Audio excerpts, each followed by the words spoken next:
इतने देवताओं के बावजूद भी ये देश भूखा नंगा और परेशान क्यों है। जितने भी देवी देवता हैं उनका हेडमैन जो है भारत जमीन पर कौन है? ब्राह्मण है। बात यह है कि जो 22 प्रतिज्ञाएं हैं, कोई आदमी उत्पीड़ित है, यानी जो लोग सदियों से जिन देवी देवताओं की पूजा करते रहे हैं या पूजा कर रहे हैं, चाहे वो देवी हो या कोई भगवान हो, ब्रह्मा हो, विष्णु हो, महेश हो, उनकी पूजा करने के बावजूद भी दो बातें हमारे देश में है। पहली बात तो ये है कि इतने देवताओं के बावजूद भी ये देश भूखा नंगा और परेशान क्यों है। पहला प्रश्न मेरा ये है। दूसरा मेरा प्रश्न ये है कि जो लोग ग्रसित हैं पूजा करने के बाद भी, यानी आज के समय में स्वतंत्र भारत की धरती पर राष्ट्रपति, पूर्व राष्ट्रपति जब किसी मंदिर में जाता है और उसे इसलिए रोक दिया जाता है कि वो अनुसूचित जाति का है, ठीक उसी प्रकार से जिन लोगों पर अत्याचार हो रहा है उसके बावजूद जो लोग मंदिरों में जाते हैं, देवी देवताओं की पूजा करते हैं, तो वो लोग अगर उन देवी देवताओं का बहिष्कार कर रहे हैं, वो लोग अगर उस ईश्वर को मानने से इनकार कर रहे हैं, तो इससे आपत्ति किसको हो रही है? मैं जहाँ तक सोच रहा हूँ, क्या कोई देवता नाराज हो रहा है? क्या किसी देवता ने प्रकट होकर के कहा कि तुम मेरा अपमान क्यों कर रहे हो? क्या किसी देवी ने किसी को दंड दिया, पनिशमेंट दिया? या जो भी कथापाचक बोल रहे हैं कि वो नरक में जाएंगे, अरे नरक में जाएंगे तो वहीं बैठ के भस्म कर सकते हो, किसी को भी श्राप दे सकते हो, उसमें गाल बजाने की, चिल्लाने की कोई आवश्यकता नहीं है। तो जहाँ तक ये जो बवाल की बात है, ये एक राजनीतिक लोगों ने मसला बना लिया है। इससे पहले 22 प्रतिज्ञाएँ होती थी, पूरे देश भर में हुई, गुजरात में हुई, पंजाब में हुई, हरियाणा में हुई, राजस्थान में हुई, मध्य प्रदेश में हुई, छत्तीसगढ़ में हुई, बिहार में हुई, उत्तर प्रदेश में हुई, पटना में हुई। तब तो मैं समझता हूँ कोई भी नहीं चिल्लाया, कोई भी नहीं चीखा। मैकू राम जो पूर्व डीजीपी था, उसने भी जो है गांधी मैदान में 22 प्रतिज्ञा स्वीकार की थी। गुलाब चेहरा जिसने आगरा में जो है कोठी मीना बाजार में बौद्ध धर्म स्वीकार किया था, वहाँ भी 22 प्रतिज्ञा ली गई थी, तब किसी ने कोई ऐतराज़ नहीं किया। मैं समझता हूँ सबसे ज़्यादा इस बात को हवा जो दे रहे हैं वो ब्राह्मणी संस्कृति के पोषक लोग दे रहे हैं, जिनका ब्राह्मण तो खतरे में है। यानी ब्राह्मण तो सीधा भगवान का पेशकार है। यानी जितने भी देवी देवता हैं उनका हेडमैन जो है भारत जमीन पर कौन है? ब्राह्मण है। ब्राह्मण के बगैर किसी भी देवता या कोई भी भगवान, कोई भी किसी भी आदमी की सुनाई नहीं कर सकता। मैं समझता हूँ व्यर्थ का ये रोना पीटना है। आदमी का फंडामेंटल राइट है, मेरा ये राइट है, मैं नहीं मानता। मैंने जिस भगवान को माना, मैं एक बात मैं नहीं बोलता, लोग बोलते हैं, किसी को भगवान मान लीजिए खीर चढ़ाता है तब खुश होता है। कोई आदमी ऐसा है कि भगवान को गाली देता है जब खुश होता है। कोई ऐसा देवी है कि अगर कोई डकैत बकरा काट के चढ़ा दे तो और ज़्यादा लंबी डकैती डालता है। अगर कोई जेब काट ले और वहाँ जाकर के कुछ चढ़ौती चढ़ा दे तो और ज़्यादा जेब काटता है। अगर मान लो इस तरह के देवी देवता जो गलत आदमी को, अपराधी आदमी को अपना आशीर्वाद दे और अपराध वो ज़्यादा करे, तो फिर मैं ये समझता हूँ सही माने में वो देवी देवता नहीं, अपराधियों के संरक्षक हो सकते हैं, उनको शरण देने वाले हो सकते हैं। इसलिए जो आपत्ति है ये उन लोगों को आपत्ति है जिनका सिंहासन जो है डामाडोल हो रहा है।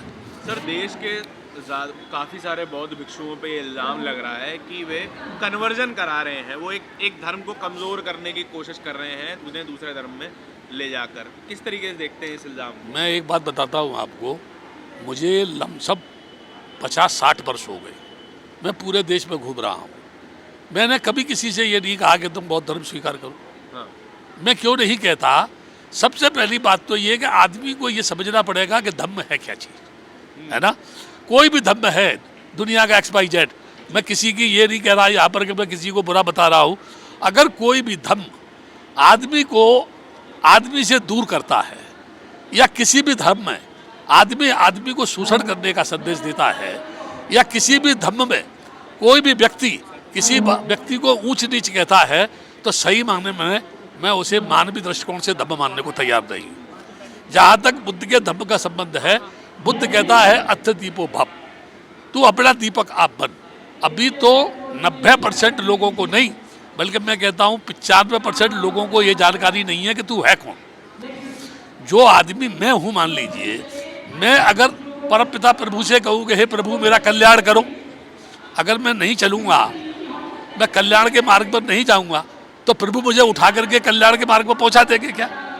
मैं आप लोगों से पूछ रहा हूँ, क्या संभव है ये? अगर कोई आदमी डॉक्टर बनना चाहता है और कोई ये कहे कि तुम हनुमान चालीसा का पाठ करो तुम डॉक्टर हो जाओगे, तो क्या जरूरत है यार किसी कॉलेज में MBBS करने की? जो है चालीसा का पाठ करो। बल्कि मैं तो ये कहूँगा हमारे देश की सरकार को दूरदर्शन पर जितने भी चैनल हैं उन पर हनुमान चालीसा का, देवी देवताओं का पूजा पाठ कराना चाहिए और लोगों को मैसेज देना चाहिए कि किसी को भी कॉलेज में जाने की, डिग्री करने की, LLB करने की आवश्यकता नहीं है। आप केवल देवी देवताओं की पूजा करो, उसी से आप डॉक्टर हो जाएंगे, वकील हो जाएंगे, IAS हो जाएंगे, PCS हो जाएंगे। इसलिए ये आरोप लगाना, चलो थोड़ी देर के लिए मैं आपकी बात मान लेता हूँ, ये इन्हीं की लड़कियाँ यानी मोहन भागवत की भतीजी हो, ठीक है, या आडवाणी की भतीजी हो, है ना, या जो है अशोक सिंघल के परिवार में से कोई हो, या कोई और हिंदू परिवार में से हो, जो उनकी बेटियां उनके धर्म को छोड़ करके मुसलमानों की बगल में घुस गई, तो क्या उन लोगों को चुल्लू भर पानी में डूबना नहीं चाहिए? तुम्हारी बेटियां तुमको छोड़ करके मुसलमानों के घर में क्यों जा रही है भाई? क्या कारण है? उनकी मर्जी हो सकती है। जब उनकी मर्जी हो सकती है किसी भी घर में घुसने की, तो आदमी भी किसी भी समय पर किसी भी धर्म को त्याग करके किसी भी धर्म को स्वीकार कर सकता है। लेकिन उसमें चिल्लाने की क्या बात है? वो ये कह रहे हैं कि आप फोर्स कर रहे हो, आप एक समाज को बुरा बता के खुद को बेहतर दिखाने की कोशिश कर रहे हैं। देखिए ऐसा है, मैं किसी भी आदमी से ये बोलूं कि वो खराब है तुम अच्छे हो, मैं इसको भी पागलपन कहता हूँ। कोई मुझे पूछे तो क्यों? कोई आदमी आज अच्छा है कल खराब भी तो हो सकता है, और जो आदमी आज खराब है कल वो अच्छा भी हो सकता है। अब मैं उन्हीं लोगों की बात कह रहा हूँ जो ये आरोप लगा रहे हैं कि ये लोगों को भड़काते हैं या दबाव देते हैं या उनको जो है मानसिक रूप से एक तरीके से अफीम का नशा करा रहे हैं या उनको जो है लालच दे के करा रहे हैं। मैं उनसे एक बात कह रहा हूँ, कोई भी आदमी जन्म से जब पैदा होता है, यानी किसी भी मुल्क में किसी भी मुल्क की कोई औरत हो या आदमी हो, दोनों का जब फिजिकली अटैचमेंट होगा तो गर्भावस्था के बाद संतान उत्पन्न होगी, चाहे तो लड़की पैदा हो चाहे लड़का पैदा हो। उनको आप 50 देश के बच्चों को आप नंगा करके जमीन पर लिटा दो, कोई आदमी बताएगा ये ब्राह्मण है, क्षत्रिय है, वैश्य है, ये शूद्र है? बताएगा कोई? कोई ये कहेगा कि इसका धर्म ये है, इसका धर्म ये है, इसका धर्म ये है? बताओ जी सर। जो लोग ये आरोप लगा रहे हैं कि हम लोग फोर्सफुली या लोगों को गुमराह करके धर्म परिवर्तन करा रहे हैं, पहली बात तो ये है कि धर्म परिवर्तन कभी होता नहीं है। धर्म परिवर्तन कोई ऐसी चीज़ नहीं है कि जेब में से लड्डू निकाल के उसकी जेब में रख दिया, उसकी निकाल के किसी और की जेब में रख दिया। धर्म का संबंध आदमी के जीवन से है। पहला प्रश्न मेरा ये जो है। दूसरा मेरा कहना ये है कि राजकुमार सिद्धार्थ के काल में उस समय पर संघ था। मैं बहुत आपको जो है एक तरीके से ऑथेंटिक एग्जाम्पल दे रहा हूँ। राजकुमार सिद्धार्थ के पीरियड में संघ था, महापंचायत थी। उस समय पर साक्य और कोलियों में झगड़ा होता था अनुमा नदी के पानी को लेकर के। तो राजकुमार सिद्धार्थ जब वयस्क हुआ तो उसने उसका विरोध किया और ये कहा कि पानी के लिए खून बहाना ये उचित नहीं है। आप 2 साक्य चुनो, 2 कोली चुनो और चारों मिलकर एक 5वां आदमी नियुक्त करो, जो वो फैसला करे वो मान्य होना चाहिए। तो लोगों ने उसकी बात का विरोध किया। उस समय उसका बाप राजा था, चाहता तो वो उसकी सजा को माफ करा सकता था, लेकिन राजा भी उस समय राजा नहीं था, वो महापंचायत का सदस्य था, यानी संघ था। संघ के निर्णय के विरुद्ध कोई राजा हो, चौकीदार हो, कोई भी जा नहीं सकता था। लिहाजा संघ का ये नियम था, अगर बात नहीं मानी तो उसकी संपत्ति जब्त कर लो या उसको देश निकाला दे दो या उसकी जो है उसके जीवन लीला को समाप्त करो। राजकुमार ने बोला संपत्ति को मेरी को मत लो, क्योंकि संपत्ति मेरी नहीं, मेरे बाप की संपत्ति है। देश निकाला, आप मुझे क्या देंगे, मैं खुद ही देश छोड़ के जा रहा हूँ, इसलिए मेरी हत्या करने की आवश्यकता नहीं है, मुझे सजाए मौत दे आप। वो चला गया और उसने अनुसंधान किया। क्या अनुसंधान किया? अनुसंधान करते करते उसने ये पाया कि मैं ही अपने आप में उलझ रहा हूँ और मैं ही अपने आप में सुलझ रहा हूँ। मैं आपको एक एग्जाम्पल दे रहा हूँ, जितने भी ये चैनल वाले हैं, आप कभी भी कोई मेरे सामने मुझे आकर के मान लो नमो बुद्धाय करता है, बहुत से बंदे खुश होते हैं, अरे मेरे को इतना लोग प्रणाम करते हैं, मैं बहुत महान हूँ। ये उस बंदे का सोचना जो है पागलपन है, क्योंकि वो उसकी महानता नहीं है। मेरा कर्म ही आदमी के जिस्म से प्रतिबिंबित होकर के टकरा कर के जब मेरे पर ही आकर के प्रतिबिंबित होता है, तो मेरा कर्म ही मुझको झुक रहा है और मुझे ये लग रहा है कि वो आदमी मुझको झुक रहा है। जैसे मैं अगर भरी सभा के बीच में किसी लड़की को जाके चूम लूं, तो मुझे आप बताओ, लोग मेरी पूजा करेंगे कि मेरी ठुकाई करेंगे? बोलो, ठुकाई करेंगे कि नहीं करेंगे? ये बहुत बदमाश है, ये लड़की को चूम रहा है, उसको जाकर के जो है। यदि मेरा कर्म जो है पवित्र है, मन शुद्ध है, तो यहाँ समझने की चीज़ क्या है? दुनिया का सबसे बड़ा हसीन स्वरूप जो किसी भिक्षु के चरणों में गिर जाता है, वो कितना महान है। जिस रूप को पाने के लिए आदमी लाखों रुपया खर्च करता है, ब्याह शादी करता है, जब एक रात की दुल्हन बन के आती है, जब वो सुहागरात बनाता है और ख्वाब देखता है, वो उसके पैरों में गिरा हुआ है, क्योंकि वो रूप के रूपांतर को जानता है। रूप और रुपया दोनों परिवर्तनशील हैं, गतिशील हैं, चलायमान हैं, ये हमेशा बदलते रहते हैं। इसलिए ज्ञानी पुरुष जो है न रूप के चक्कर में पड़ता है और न वो रुपये के चक्कर में पड़ता है, वो उससे अलग रहता है।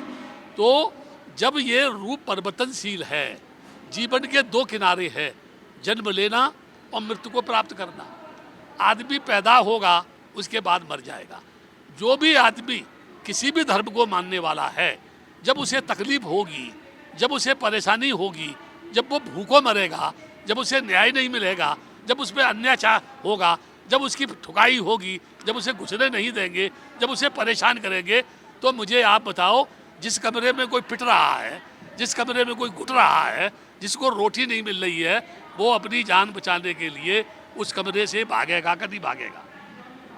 अपनी जान बचाने के लिए भागेगा नहीं भागेगा? सर, कुछ कथावाचक हैं, वो लगातार बयान ये दे रहे हैं कि आप जो है लोगों को बहला फुसला कर वो ईश्वर के रास्ते से हटा रहे हैं और जो है कि वो सभी नरक में जाएंगे, वो लोग, आप भी और वो लोग भी। मैं देखो, मुझे तो यानी दया आती है अच्छा। कथावाचकों के ऊपर, क्योंकि वो हमसे कह रहे हैं कि ईश्वर से भटका रहे हैं, सही माने में तो वही भटका रहे हैं। जो भी नारियां वह जाती हैं और तान लेकर के नाचने लगती हैं, यानी जो योगी है, कथावाचक है, वो अपने उंगलियों के ऊपर उनको नचा रहे हैं। किनको? उन महिलाओं को नचा रहे हैं। और वो क्या कह रहे हैं? ईश्वर की भावना में नाच रही हैं वो। तो मैं लोगों से ये जानना चाहता हूँ, कोई दुनिया का योगी अगर गोपिकाओं के वस्त्रों को लेकर के पेड़ पर चढ़ जाए और कहे कि इस पानी के अंदर देवता का वास है जिसमें तुम नग्न नहा रही हो, इसलिए प्रायश्चित स्वरूप हाथ जोड़ करके ऊपर हाथ खड़े करो और मेरे सामने प्रायश्चित करो, तो मैं आपसे ये जानना चाहता हूँ, आखिर उसके मन में क्या है? वो हाथ जोड़ के ऊपर खड़ा करके उनको बोलना चाहता है पानी में खड़ी हो जाओ, वो तो ऑलरेडी पानी में नंगी है, और हाथ जोड़ करके जब ऊपर हाथ कर लेगी तो क्या देखना चाहता है? क्या उसके मन में है? मैं ये कहूँगा, जितने भी कथावाचक हैं उनमें से मुझे एक भी बता दे, यानी देवकी नंदन ही मुझे बता दे, क्या कभी उसकी कृष्ण कन्हैया से मुलाकात हुई? क्या कभी कृष्ण कन्हैया उनके पास आए? क्या वो राधा से कह गए थे कि मैं अभी आ रहा हूँ?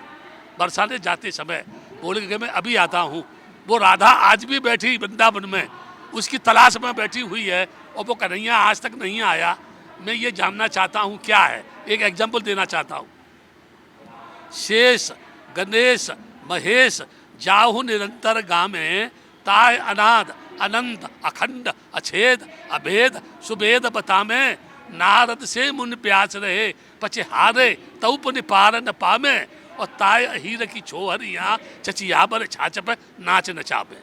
यानी वो योगी राज कृष्ण, मैं देखिए उनकी प्रशंसा कर रहा हूँ, वो योगी राज कृष्ण जो अनंत हैं, अखंड हैं, जिसे छेद नहीं सकता, जिसे वेद नहीं पा सकते, जिसे पुराण नहीं पा सकती, जिसे नारद मुनि जैसे तपस्या करते थक गए उनको भी दर्शन नहीं हुए, वो कृष्ण योगी राज अहीरों की लड़कियों की एक बार खोच पर छाछ पे नाच रहे हैं। तो क्या वो छाछ के दीवाने थे, या वो गोपिकाओं के दीवाने थे, या वो योगी थे, या वो कर्म योगी थे, या वो निरंकारी थे, निरवकार थे, या वो साक्षात्कार थे, घट घट में व्यापक थे, हर घर में थे, रोम रोम में थे। तो क्या वो योगी चोर है, क्या वो योगी हत्यारा है, क्या वो योगी भ्रष्ट है, क्या वो योगी बदमाश है? क्योंकि वो तो रोम रोम के अंदर है, बगैर उसके पत्ता नहीं हिलता है, बगैर उसके जन्म नहीं लेता आदमी, बगैर उसके कुछ होता नहीं है। वो कर्म कर्म करो तुम, दंड वो देने वाला है, रिक्शा मैं चलाऊंगा, पैसा वो देगा। अगर आज की इस थोड़ी पर आदमी चलेगा तो उसके बच्चे भूखे मर जाएंगे, है ना।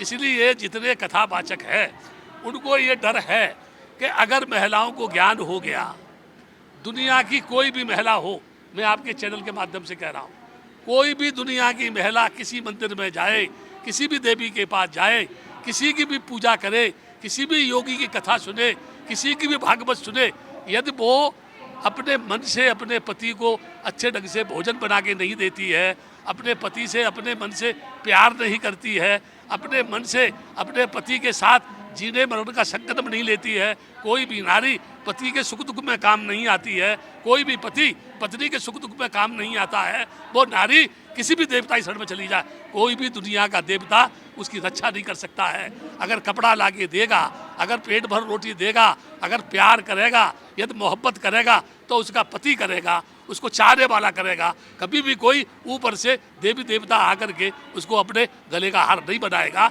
ना ही कोई उसको साड़ी खरीद के देगा।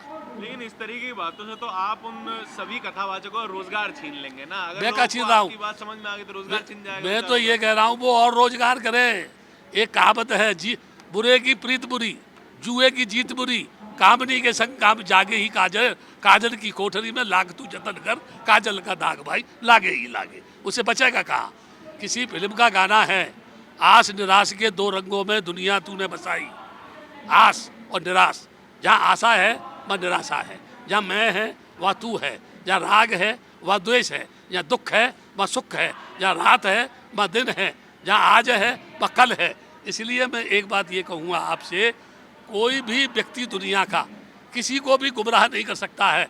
सिर्फ ये बात कह के मैं एक बात ख़त्म करूँगा, जिसने नारी का शोषण किया वो महान है, या जिसने किसी नंगी महिला को उसकी अस्मत को ढकने के लिए उसके ऊपर वस्त्र डाला वो महान है। यहाँ जितना आदमी भ्रष्ट, बेईमान, गुंडा, बदमाश है उसकी पूजा होती है, जितना ईमानदार है, जितना गरीब है, जितना सच्चा है, जितना भोला है उसकी बेइज्जती होती है। यहाँ पर गुंडों की पूजा और ईमानदारी की ठुकाई होती है।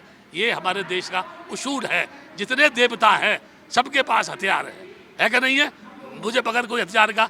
अब यह एक प्रश्न है, राम को युद्ध करना पड़ा सीता पाने के लिए, कुरुक्षेत्र में युद्ध हुआ कौरव पांडवों में केवल जमीन के लिए। बुद्ध तो बगैर किसी हथियार के, बगैर किसी फौज के, बगैर किसी राजा की मदद के एक अंगुलीमाल जैसे हत्यारे को दो शब्द से अपना शिष्य बना के ले आया। वो सिकंदर क्या था जिसने जिल्म से जीते जहाँ, प्यार से जीते धुलों को वो झुका दे आसमां। दुनिया में जो इंसान इंसान से प्यार करेगा, जो इंसान के लिए जिएगा, जो इंसान के सुख दुख में काम आएगा, जो इंसान के मोहब्बत में अपनी जान तक कुर्बान करेगा, ऐसी दुनिया इतनी महान बनेगी जहाँ आदमी सुखी होगा, दुख नाम की कोई चीज़ नहीं होगी। बहुत शुक्रिया।